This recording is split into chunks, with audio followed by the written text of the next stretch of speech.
The Chinese pharmaceutical market is enormous. In fact, its annual value is considered around 5 billion US dollars, with a compound annual growth rate of around 6%.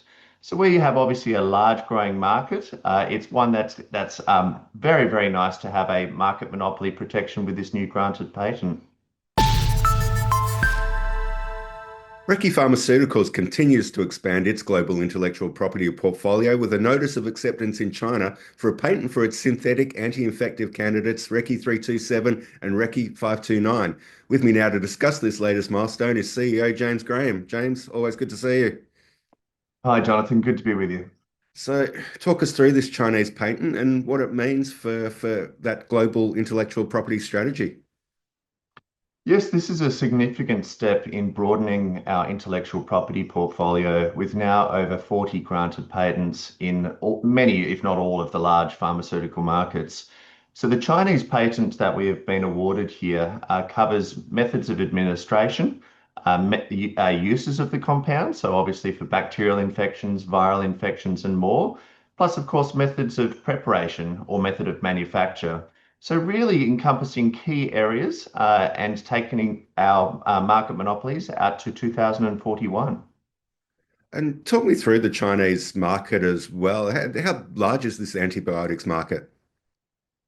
The Chinese pharmaceutical market is enormous. In fact, its annual value is considered around 5 billion US dollars, with a compound annual growth rate of around 6%. So we have obviously a large growing market. It's one that's very, very nice to have a market monopoly protection with this new granted patent. And what infections will the patent cover for Recce 327 and 529? Really all bacterial infections at a minimum, including viral infections as well. But just by example, with specificity to ABSSSI, acute bacteria, skin and skin structure infections, where we have a phase 3 study here in Australia, diabetic foot ulcer infections, where we have a phase 3 study in Indonesia, one of the largest diabetes markets in the world. But it also includes urinary tract infections, gonorrhea infections, pneumonia infections. So from a ventilated assisted pneumonia perspective, the claims are broad. So it's a very, very nice ranging patent to have in our possession. And James, we've covered a lot on 327, but can you talk us through the differences between 327 and 529? Yeah, so 529 is positioned for its viral activity.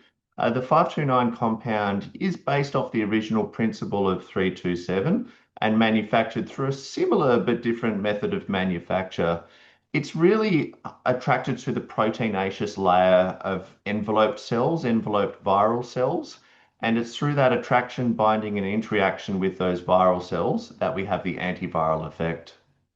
So obviously, the patent now helps you grow the business through the Asia region, but what else can we expect now from Recce moving forward? We're really at the stage of late stage commercial studies. As I mentioned, we have a registrational phase 3 study in Indonesia focused upon diabetic foot ulcer infections.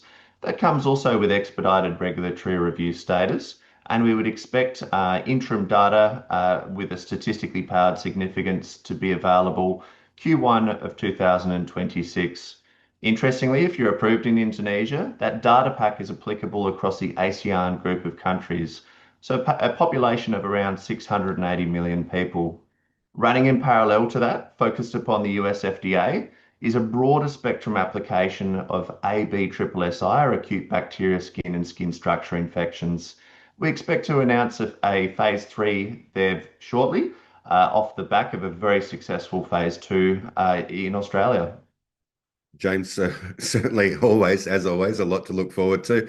But thanks for your time today, and we'll speak again shortly. Many thanks.